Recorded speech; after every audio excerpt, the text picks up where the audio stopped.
Oh, wow. Okay. So, yeah, I'm very, very late on this, and I'll explain why for a good reason.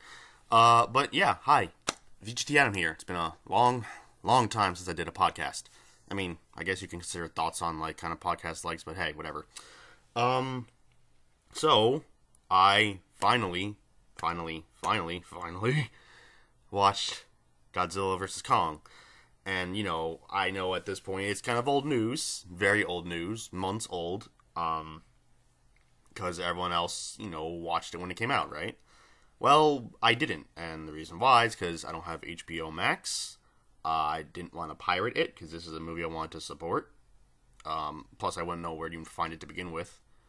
Um, and I don't think any movie theaters around me were open at the time. Maybe they were, and I didn't look. I don't know, but I couldn't watch it when it first came out. So I had to wait for the home release. And this is also the first movie in my entire life where I bought a movie without actually watching it prior. Like, I would at least rent it or watch it in theaters and then buy it. But it's the first time I bought a movie without ever watching it prior. But yeah, so I finally got to see it. And I've been wanting to see this movie since I heard that there might be a crossover. Since the Godzilla and Kong movie are in the same universe, the whole cinematic universe shit. Um, and I guess before going into that, I should explain my history with. I think I'll keep it simple and explain my thoughts on the overall MonsterVerse as opposed to like overall Godzilla franchise, overall King Kong franchise. I'll do a really brief one. I've always been a huge fan of Godzilla. I think, unfortunately, my first exposure to him was the '99 movie. I think it's like the earliest memory I have of it, but I have watched tons of other Godzilla stuff after that. That was not at all that movie. All the Japanese, not all of them, but a good portion of the Japanese movies. Godzilla Save the Earth is the only Godzilla game I own, but still just so fun, and I wish we had Godzilla games like that. But yeah, I am a big fan of Godzilla. I wouldn't say I'm like the hugest, amazing big fan, but like I'm not like some casual like I watch him once in a while. I love Godzilla. Godzilla's great. I just love kaiju in general and mecha and all that shit.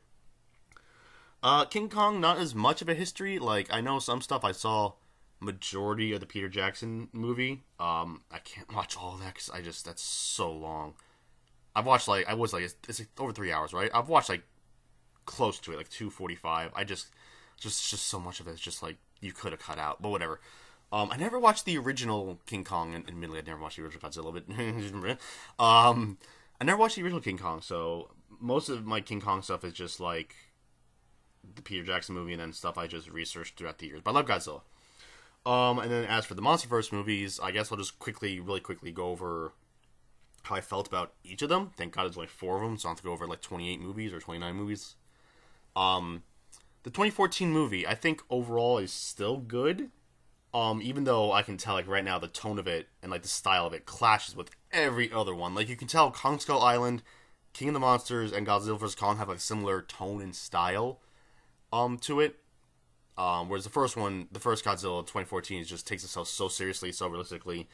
It's completely different vibe from all of it. It's just like if you watch 2014 Godzilla and then watch Godzilla vs Kong, you're like, wait, what the hell? But if you were to watch Godzilla King of the Monsters and watch Godzilla vs Kong, it's like, okay, that makes more sense. Like tonally wise, I guess tone is like the biggest thing for that. I guess technology wise too, because Godzilla vs Kong has some very advanced technology where the other three movies didn't.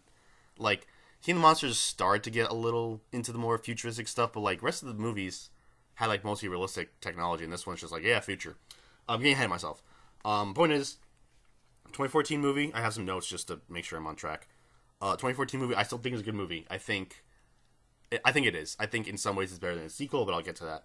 The human stuff is obviously besides Bryan Cranston, the human stuff is bland. It's just there to give us the human perspective on things. Sometimes they do it too much. Yeah, it does what it needs to do.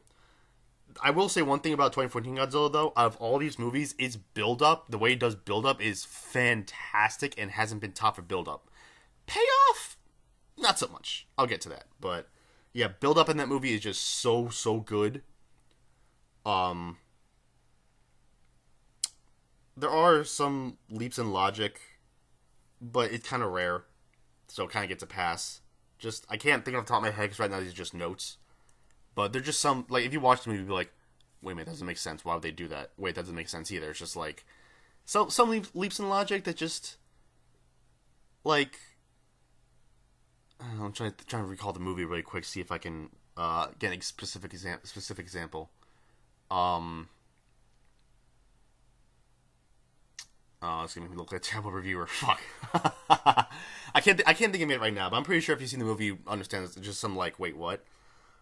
Yeah, Bryan Cranston should have been the main protagonist. It shouldn't have been his son. His son is boring.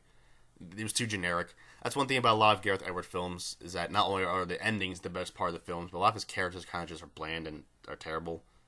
Rogue One like has an amazing ending, and the last fight scene's great, but their characters are terrible. Same with the Godzilla film. Um, uh,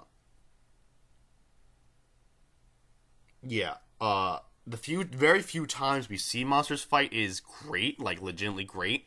Problem is, we barely see it. Now, like I said, the build-up is fine, not so much the payoff. So that first airport scene, that build-up is fantastic, but then we see the fight quickly on a little TV. I feel like even if you wanted to do the cutaways, it could have worked if you just showed a little bit of those fights. Like, if you went to the airport scene and at least got like a 2 minute long fight, really quick, maybe a minute and a half, then do the cutaway, fine. And then that second time in the city where the flying Muto charged into Godzilla, that one being cut off is completely fine. That one I had no problem being a complete cut off. But then you had the third one where it's just like you have this big epic confrontation. Godzilla does this big roar. They're charging each other. Godzilla bites his neck, and then I guess it's the female one. Godzilla bites her neck, and then it just cuts away again. And then just out of nowhere, randomly in the middle of the climax, oh, we're back to the fight. Oh, and they're actually fighting now. We can actually see the fight, kind of, sort of. The fight's at night, so it sucks. Not only that, my DVD version. Like, I remember I did see this in theaters back when it came out, but my DVD version, I think there was some kind of big printing error with the DVD version. I don't know if the Blu-ray version had this, where the scenes at night were even darker than they were in the theaters. I don't know why. So good thing I understand what's going on because I saw it prior. But it's like hard. You can't tell what's going on. Like, even in a theater, it's still really dark. You can't tell what's going on. That was a thing that the other movies try to fix. Whether if it's at night, it's at least illuminated, or they try to do some stuff during the day. But yeah, when they actually showed the monster fights, it was great. It was awesome. It just took way too long to get there. So I think overall the movie was like a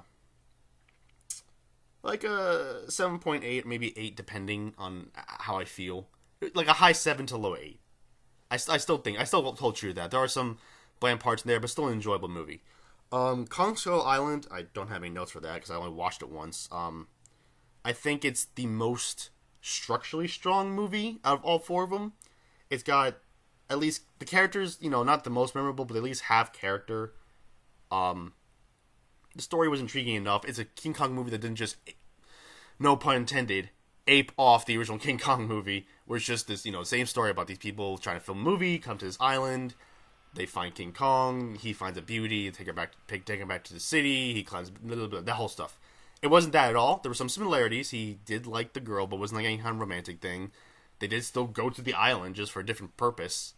But it was the most structurally sound of it. The action was all on screen. It was all great. Some of the action was at daytime. Even the humans actually get in some of the melee action, which is cool.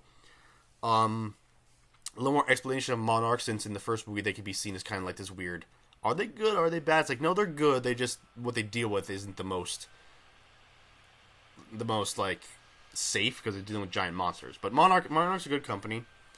I think Kong Skull Island is a pretty good movie. I would say it's probably like around a 7. It's a fun movie. It's probably the most movie of them. Then we get to King of the Monsters, and like I mentioned before, it doesn't really have like the closest. The tone it doesn't feel like a direct sequel in any way.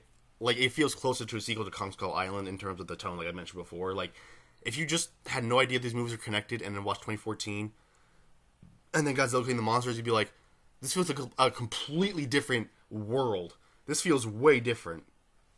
Like, even in terms of just Godzilla himself, just doesn't feel like the same Godzilla, even though it is. The redesign to the dorsal spikes didn't really help in that regard. I don't think it's a bad call.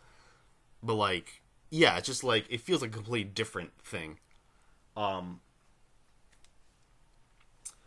The human characters have more personality in King of the Monsters. They really do. Somehow, they're worse. Like, I don't know. I don't know how to describe it. Like, they have more personality. I remember them more than the Brody family. I almost forgot the names for a second. The names of all these characters are just always hard to like remember. Honestly, like the humans are always the weakest part in any Godzilla movie, but you kind of need them. You can't honestly just have, unless you're making some kind of avant-garde movie of like just absolutely no dialogue and then seeing the monsters like react to everything, which would be very difficult to do. You need humans in the movie. You need that human perspective. You need all that, and to help explain things to the audience, you do need that. The humans are essential. If anyone tells you they're not, they've never seen a Godzilla movie and just look up fight scenes on YouTube, or just only play the games like like Destroy Monsters Melee or Save the Earth or Unleashed. Godzilla movies have fight scenes, obviously, but you need the human aspect to it, especially since that's the whole point of the first movie, the very first Godzilla movie in the 50s. You need that human aspect. You do. Unless you're just an amazing director with amazing writers, amazing team, and everything, try to make some avant-garde kaiju movie, some Oscar-worthy thing that has zero dialogue, and you see it all through the characters' faces, which I don't think anyone would ever do. And if they do, it's not in my lifetime. Probably wouldn't be in my grandchildren's lifetime. I don't have kids. I'm just trying to make a point. But you need the human aspect. You do. But they still feel not as memorable for some reason. I don't know why. Because they definitely ham it up a little bit more in King of the Monsters. Not like huge, like, cartoonishly over-the-top acting, but like they did a little more cartoony in comparison to the really realistic 2014. Yeah, the tone is like both serious, like 2014, but still self-aware, and doesn't really meld them well enough. It's weird. It's really weird. Yeah, the military in that movie is just so dumb. Like, I understand they have the animal expert on there to help explain things, but like these military people like take orders from him, and like they don't know. I don't know. They just seem really dumb. I don't know. Like movies either seem to have the military be way too competent or way too dumb. It's like, I understand I know like military people can sometimes be a little straight to the point, robotic in certain ways. Like they obviously probably seen a bunch of viral videos of military people doing fun things, but like they're still human, so they're flawed. You can't have them be too perfect or too dumb. You need like that good balance. And here they were the too dumb part. Unfortunately, I didn't like the military characters. Yeah, and some character motivation make no sense. Like oh god, okay, the mother in that movie, I completely forgot the character's name. I completely forgot her name. But like, did she think that there wouldn't be consequences to waking up a bunch of monsters? Oh, well, they'll help bring us to our natural habitat. Okay, sure, and the credits show she had a bit of a point. But they're also giant monsters. You didn't think there'd be death and destruction if they're doing this stuff? Like, come on. Like, how do you not figure that out? Anyway, the monster action. Like, the biggest complaint about 2014 is that we didn't have enough. This one, we have more of it. And in my opinion, it's both better and worse. Better because we do have more of it, and then when they show it, it's awesome. When they show it, it's really cool. Problem is, they don't show it a lot. Now, the build-up in the King of the Monsters movie isn't as great. They kind of just gets to the point a lot faster. But the payoff is also not great because they keep cutting away. Even Kong Skull Island knew when the monsters are on screen fighting, show the monsters on screen. Maybe once in a while cut away, that's fine, but make sure you still watch them. Here, in King of the Monsters, they keep cutting away. Or they keep going the human perspective of these fights. It's like, yes, we need it for scale, that's fine, but show the fights. Stop cutting away. For every, 30 seconds that we see monsters fighting, there isn't, a minute and a half or 2 minutes of humans talking about the fighting. It's like, do the opposite. Do the 30 seconds of the humans talking with the 2.5 minutes of the monsters fighting. It's not that difficult. I know special effects cost money. I get it. But we'll get to why that's bullshit when I get to the actual movie. Godzilla vs. Kong. So, whenever they showed the action, it was cool. They just didn't show too often. But I love the fan service in that movie. I finally love that we got... Because Godzilla's gotten 2 Western designs now. Technically 2.5. We've got the 1999 one, which is really dumb, but now it's his own monster, it doesn't count. We got the one 2014, and then the half one, I say in this movie, because they kind of bulked him up a bit, made him a little less fat, a little more muscular, and also changed his dorsal fins, and changed his tail size, so 2.5 designs. But now we finally see Western designs for some of these other Japanese monsters, like Rodan, who admittedly didn't change too much from his Japanese look. Mothra, who's a little less cute, chibi moth and more realistic but still good-looking moth. Not good-looking like attractive, but like, pure good side. You know what I mean. And then we saw Ghidorah, who admittedly does look a little bit like three-headed Smog, whatever. But we got like Western designs for all these monsters, and that's finally cool. I love the references they have. Burning Godzilla without him being just a nuclear meltdown. He's a freaking nuclear weapon, like actual nuclear weapon. It's awesome. Some of the shots in that film are also just stunning. That does carry over to Godzilla vs. Kong. I'll get to that. But like some of those shots are just stunning. And that soundtrack in that movie is like it's so good. So it's weird. I'm like talking about so many positive Godzilla vs. Kong, but like the weaker human characters, some of the dumb shit that they do, that keep cutting away from constant action, I don't enjoy it as much as I did 2014. It's really weird. Because I think in a lot of aspects it's better as a Godzilla movie, but it's worse as a movie, if that makes any sense whatsoever. So I would say like even King of Monsters is still a good movie, just not as good, like a 6.5 compared to the late 7, early 8 of 2014. I know I'm probably gonna get a lot of shit for that. I'd say it's a better Godzilla movie, but a worse movie, if that makes any sense. But now, main event after 17 minutes, I think 17, 16 minutes, whatever. Godzilla vs. Kong. Now, the acting in this movie, like, okay, let me go over like the overall like what happens. So it starts off with I think it starts off Godzilla attacking. So the whole thing in this movie is that King Kong's more of the protagonist and Godzilla's more of the antagonist. I don't want to straight up say hero and villain, and there are differences between a protagonist and a hero and an antagonist and a villain. Okay, I guess I gotta get a little writing degree out of the way. Hero is hero. Hero is usually a good guy. Villain's villain. Villain's usually a bad guy. But protagonist and antagonist are not synonyms for hero and villain. A synonym, protagonist and hero are not synonyms, same with antagonist and villain. Because protagonist is just the lead of the story, the person we're following, where antagonist is the person opposing the protagonist. Now, most of the time, it's usually protagonist is the hero, antagonist is the villain. Usually that's the case. However, there have been times where we've had movies, TV shows, video games, anything, where the protagonist is the villain, and the antagonist could be the hero. And how does that make any sense? Because the antagonist just opposed to the protagonist. Doesn't mean the protagonist has to be a hero. The protagonist is just the person we follow. I don't know why this movie is coming to mind, but Megamind. Would you say Metro Man's the protagonist? He's the hero, right? Well, no, he's not the protagonist. Megamind's the protagonist, but he's a villain, right? So you can still have villain protagonists. They're not automatically the hero. Yeah, I know later on he becomes a hero, blah, blah, blah, blah. I'm trying to make a point. King Kong's kind of like the protagonist, Godzilla's the antagonist, but I would never say Godzilla's the villain in this movie. They try to portray him like that. And to anyone who's brand new to Godzilla, like their first exposure to Godzilla is the 2014 one, and these ones have showed him to be mostly a good guy, a little destructive in his actions, but mostly a good guy, and seem like, oh, Godzilla wouldn't be a villain. Yeah, no, Godzilla's been a villain. Not often, mind you, but like the very first Godzilla movie, he was kind of just a huge metaphor, but because he wouldn't really be a villain, he was kind of just a walking nuclear disaster. But there have been times where, Godzilla's been not really on the side of good, not really on the side of the evil. He's kind of just a monster going crazy. The only time I can think of Godzilla being 100% a villain is, it's abbreviated to GMK, Giant Monsters All Out Attack, I think, where Godzilla is the reincarnation of a bunch of,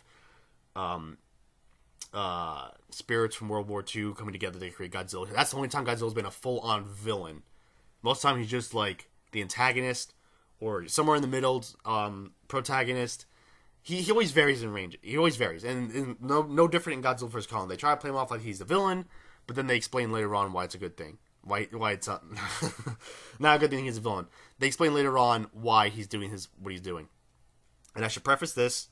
I will be spoiling this movie in its entirety. If you somehow haven't watched it, which I doubt it, I will be spoiling it. So, it starts off with him attacking. We don't know why he's attacking. That was honestly the thing that got me intrigued originally. It was just like, how are they going to have Godzilla vs. Kong without, like, some weird just have them fight. have them fight. No, there's like some kind of reason, like, oh, he's attacking people, we don't know why. I want to figure that out. That was actually what interests me the most.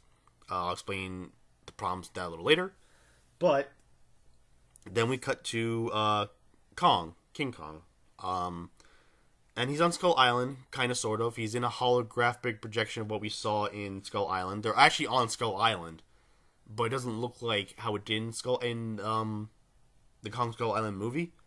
It's a rainy day, so we can't really tell how it looks, but like they have Kong in this simulation of what it normally looks like. But he befriends a little girl who was originally from the island. She was originally from the island. She teaches him sign language, which was supposed to be a surprise in the movie, but it's like, have you guys never seen a monkey or an ape learn sign language? Like, some of these characters can be dumb, but I'll get into that in a bit. But yeah, so then, you know, they're figuring out that Godzilla's attacking people. They don't know why, so just like, oh, maybe he's threatened by another alpha. You can't have two alphas, blah, blah, blah. Which is partially that. He is kind of threatened. They are both threatened by alphas, that's true. But they don't know the real reason why. And the people who need to figure out the real reason are Millie Bobby Brown's character. I forgot the character's name again.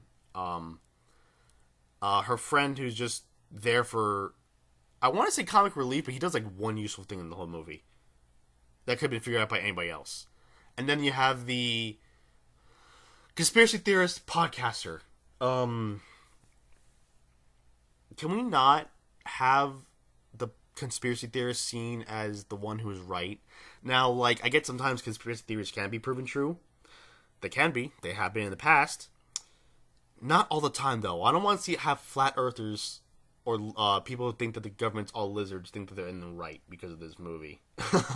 I don't want them to portray conspiracy theorists as the good guys. Now, here, obviously, there's a bunch of evidence, sure, but he's still crazy. He's still a conspiracy theorist. A lot of stuff he does is still batshit insane. I don't want them to make conspiracy theorists think they're in the right. But regardless, these are the people that we had that try to figure out why Godzilla's attacking. And I feel like they're kind of pointless. I feel like you could have done it in some other way to have people figure out why Godzilla's attacking. Because they're the only ones who figure it out. I'm pretty sure maybe post the movie, you know, they would have told people what the reason was. But they're the only ones who figured it out. For the rest of the movie, the other characters have no idea why Godzilla's attacking. Like, you could have found, I feel like you could have written a different way of doing this. I don't know.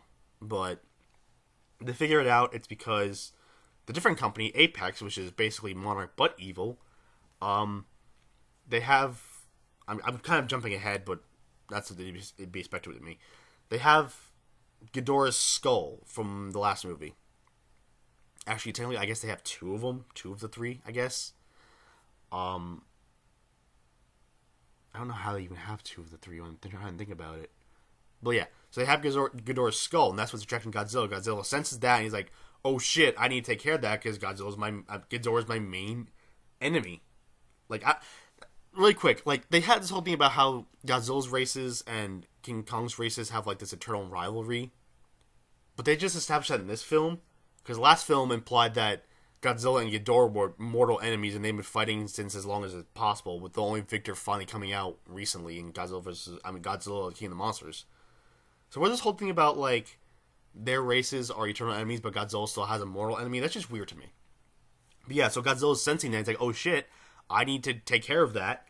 I don't like that. But people don't know that, so they just think Godzilla's attacking. He's trying to find the location of the Ghidorah skull, and that's his main motivation. That's why he's not the villain. They try to make it seem like he is, but he is kind of attacking without, you know, remorse. But I mean, like, he never really cared about human lives. Like, even in the first movie when he's rising up, it causes a tsunami that kills a bunch of people. He's a protector in the fact that he kills the bigger threats, but he's not like a huge guardian of the earth. He's just going off his instincts. He's still a monster at the end of the day. He's a walking disaster metaphor. They do add some more character to him in this film. Like, they had little bits of character in 2014 in King of the Monsters. Same with King Kong. Kong Skull Island, he had some character. They had a little more character to them, but at the end of the day, they're still just animals going off their instincts. And yeah, so the main thing is that the reason why they have Ghidorah's skull is that they don't want the, I'm not gonna call them Titans. Titans are stupid. They don't want the kaiju around. So they try to make their own similar Pacific Rim, but instead of protecting humanity, because they want to, they want to be the top dogs. So they have Ghidorah's skull as more or less, if you've seen any mecha anime, you know, like, they're inside the mecha, they're usually in the head or in the torso or something, and they control it from there. They have some kind of brain-melding thing with Ghidorah's skull in order to pilot Mechagodzilla. And I think that what they mentioned that the other skull is in the robot. So you have one skull outside the robot controlling it, one inside to relay the information. They have it, like, hooked up.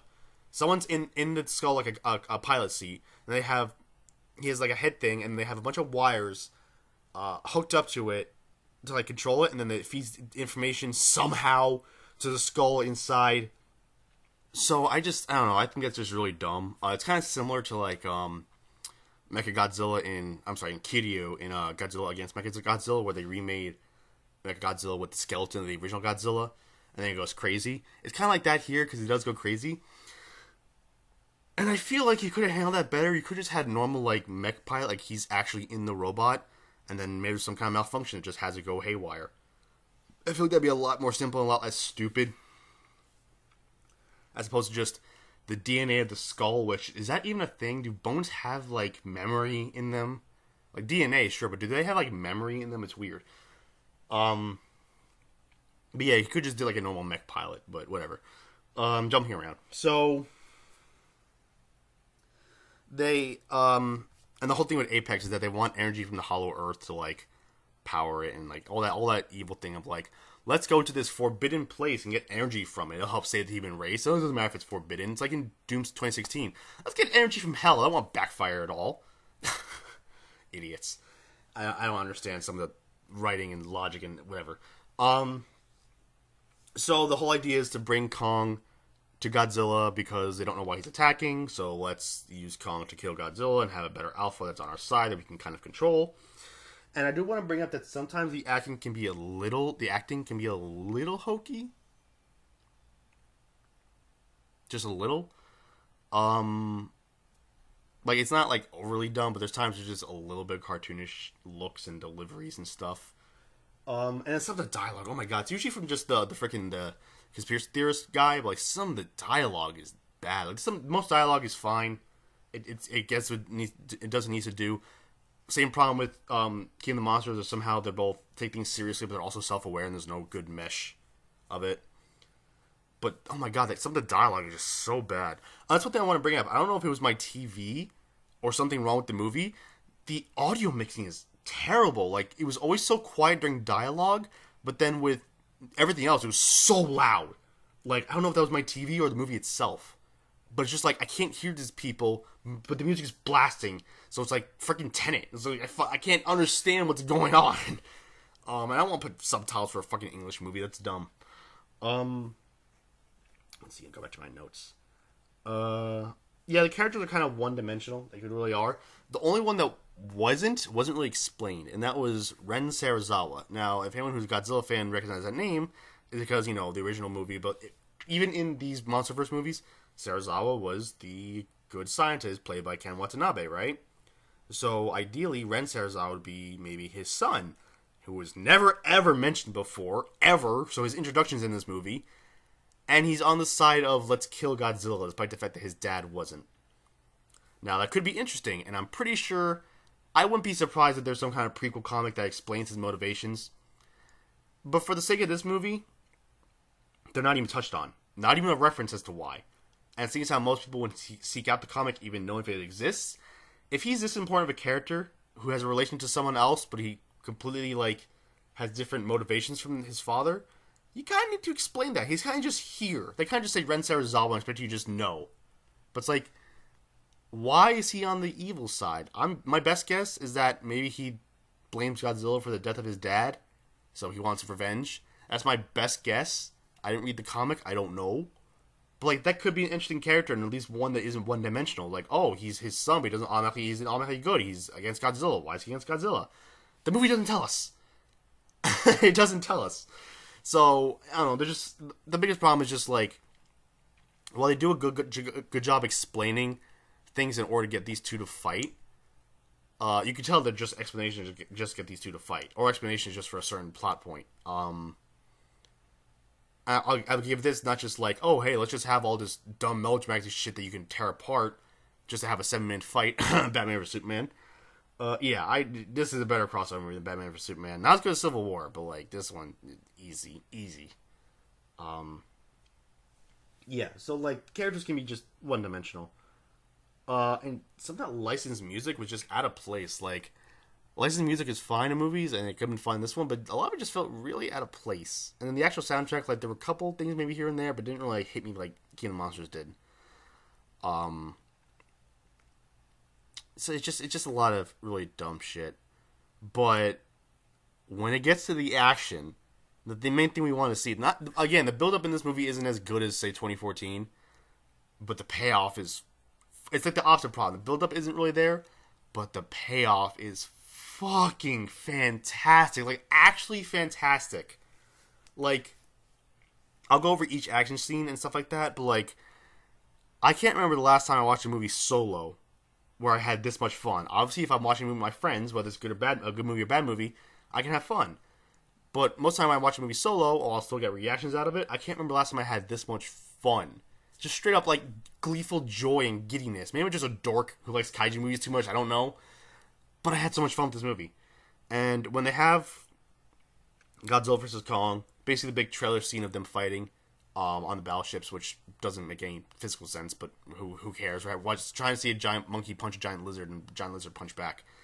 That fight scene was very brief, but it was so fun. So fun. It has some pretty good shots in there, too. Some of the shots in the movie aren't as good as King of the Monsters, but there are some pretty good shots in here. It was such a fun movie. Duh. Kinda spoiled the end. Anyway, yeah, that scene was really fun. Like, the fact that Godzilla has a much better advantage on the water, and that King Kong would actually be screwed if he didn't have some of the humans helping him out, honestly. He would be screwed. But yeah, that first scene was pretty cool. Just like the fact they're threatened, and that Godzilla's threatened by King Kong and everything like that, and like they have to duke it out. And so it's a really cool scene. It's not the best one in the movie. That would probably be the Hong Kong scene for obvious reasons. But yeah, it was a good one.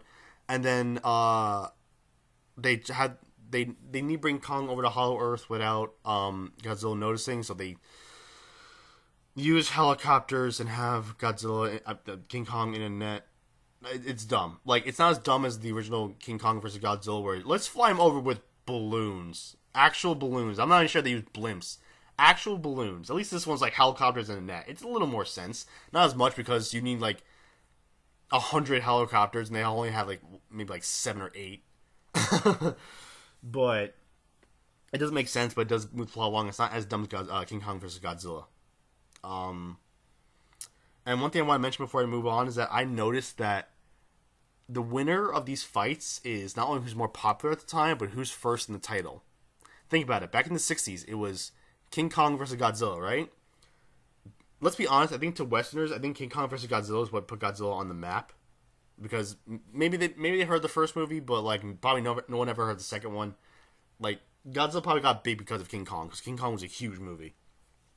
But because of that, King Kong was more popular, and his name was first in the title. He won that movie. There's no conspiracy theory about how, oh, there's two different versions. There's a version where Godzilla wins. No, there's only one version. King Kong wins. That's how it is.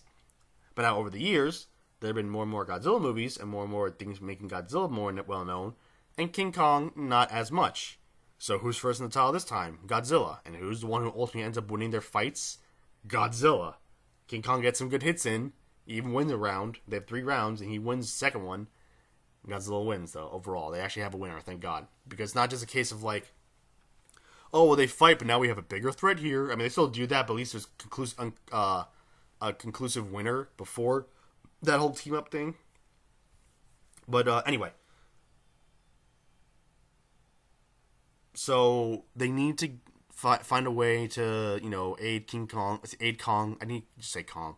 They need to find a way to aid Kong to make him better than Godzilla, to actually win. Now, in the original King Kong vs. Godzilla, he just randomly gets electricity powers. That's because it was supposed to be Godzilla versus Frankenstein's monster.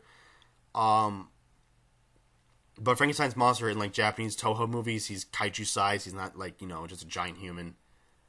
He's kaiju size, so at least that would have been more of a fair play. But he just randomly gets electric powers. Now, as much as I would have liked to see their justification that in this movie, he can't have that. I would have loved to see King Kong have. I would have loved to see Kong have electricity powers in this movie. That wasn't gonna fly. There was no way. So they need to find some way. And they find Hollow Earth somehow. I'll get to why it's kind of weird in a second. So they have a base. They have an idea where it is. And they have the machine to get there. Way too futuristic, but whatever. And they get there. They get to Hollow Earth. It looks like a pretty cool place. It's a whole planet, more or less, in the center of the Earth. Not sure how I feel about that. But, yeah. So they get there. The villains obviously revealed they want the energy source, and they all die, blah, blah, blah, blah, blah. The main reason they go there is to give Kong an axe, where a former Godzilla species' dorsal fin is attached to it. So it's like connected to it. So Godzilla can sense it, Godzilla's energy can charge it up. It's all that kind of stuff. It's an axe to give Kong an advantage. So Godzilla finds the base in Hong Kong, the base where Apex is, where they're making Mechagodzilla and everything. So he senses that and he goes there. But then he also senses his dorsal fin in the Hollow Earth. And here's the part that's kind of bullshit. So the whole thing about Hollow Earth is that like they have trouble getting there, they have trouble getting out because it's just like the shifting gravity and you're moving at 1,000 miles in 2 seconds kind of thing. It basically tears you apart. It's hard. You need specific areas and stuff like that. And even King of the Monsters implies that the only specific areas that Godzilla can travel through to like help speed him up, say he's like near California and then needs to get to Russia really quick. There are like certain tunnels he can go through really fast because he can withstand the pressure and everything.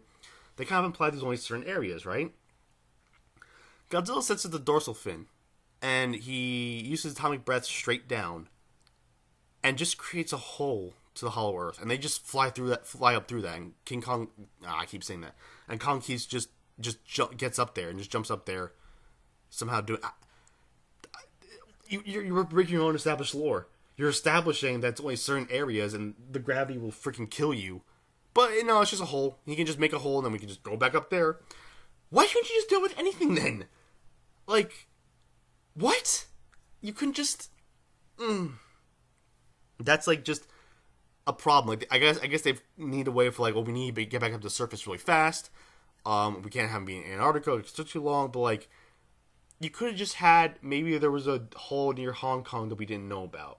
Or we found out because of Godzilla or something like that. Not just he creates a big hole because of atomic breath and it gets a way to get back up there. That's so dumb. That's really, really dumb. It is. It's just stupid.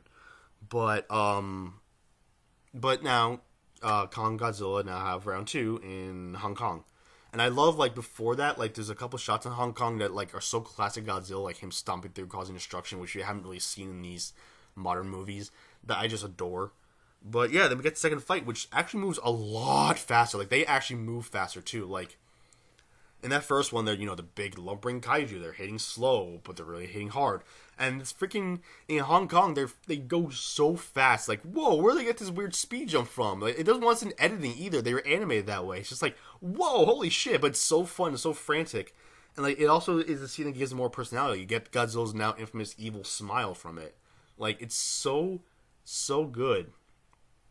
That action scene was so fun. It reminds me a lot of Pacific Rim. Ironically, I think that scene was also in Hong Kong, right? It was set in Hong Kong? It wasn't set in Japan. I think it was set in Hong Kong, yeah. It's so weird. Like, these Hong Kong actions... Literally Hong Kong action movie scenes. But, like, yeah. It was just so fun. And, like the lighting, because it was nighttime, sure, but all the lighting because of all the buildings and everything, you could see what's going on. It was such a cool fight scene, and like we can actually see the fight scene. They still did the whole scale thing of like, how is it, we see it from the scale more of human beings, but we don't actually keep going back to those human beings. We see the fight scenes. We finally see the fight scenes, and they're fucking awesome, right? So we see the fight scenes, and it's so cool. This is what happens. You don't have to worry about cutting away. If King of the Monsters didn't cut away, I would think it'd be the best of these movies. In a weird way. Even though I said it's worse than 2014, at least as a Godzilla movie, it would have been the best one. But because it kept cutting away, it wasn't. This one rectifies that. It keeps the action... The action's not even on there for too long, but it keeps it on there, and it's so fun and so good. So yeah, that happens, and Godzilla wins. Oh, Kong wins the second round, but then they fight again, and Godzilla wins. So Godzilla, they have 3 rounds. Godzilla wins 2 of them. It's fighting game rules. He overall wins. But I will say I love the reference to the original King Kong vs. Godzilla, or the scene where Godzilla's about to hit him with atomic breath, and Kong just grabs a tree and shoves it in his throat. That scene that's just really funny. But they have that. He turns the axe around and shoves the shaft of the axe in Godzilla's mouth. It's so cool. But yeah, so then eventually, Mechagodzilla is going haywire. Rensei Ozawa dies from electricity, and the head of Apex dies from the out of control Mechagodzilla. And then the trio that we've been following, that found him, the podcaster Millie Bobby Brown, and then the useless character. They try to find a way to shut him down, and they do eventually by just spilling alcohol over the control panel. You could have found a way better way of doing that. You really, really could have found a way better way of doing that. But that's the end of their role in that movie. And then the main role of the other ones we have is to bring King Kong back to life after he's been defibrillated, whatever, and a little girl to motivate him and everything like that. But then we get the most Godzilla action scene that just happens to involve Kong. Kong is so out of place in it because it's such a Godzilla scene. It's Godzilla vs. Mechagodzilla, with Mechagodzilla kicking the absolute shit out of Godzilla. But it's so fun and so cool. And Mechagodzilla's design is one of the better ones. In terms of his design, let me think. There's the very first one, which I don't like. There's Super Mechagodzilla, Mechagodzilla 2, which is an okay design. There's Kiryu, which I love that design. There's the Mechagodzilla from Ready Player One, which is an okay design, a little too Western robotic. You have this one. You also have the one from the Trio movies, which also doesn't count because you never fully see it, but that design was terrible. I don't know if Singular Point has a Mechagodzilla in it, though. I don't know yet. I would say Kiryu is my favorite, and then maybe this one. This one's design is it's simple, but it's really cool. That fight is just so cool. It's so brutal. You can tell it's Ghidorah's DNA because he's just going after Godzilla as much as possible, just beating the ever-loving shit out of him. Even the one time where Kong interjects, he just wipes him off and just go back to being Godzilla. Only when Kong does an actually good amount of damage does Mechagodzilla turn around and be like, okay, I'm going to take care of you first, then I'll head back to beating the shit out of Godzilla. It's just so fun. It's so cool. It's like the Turf Wars and Monster Hunter, but a whole movie about that. It's so cool. You ever see Deviljho and Rajang fight? It's kind of like that. It's just a whole movie of that. Unfortunately, with some of the hunters butting in once in a while. Weird analogy, but still, it's really fun. I would have loved to see a little more stuff from Mechagodzilla. He has a laser, he has missiles, he has a drill tail.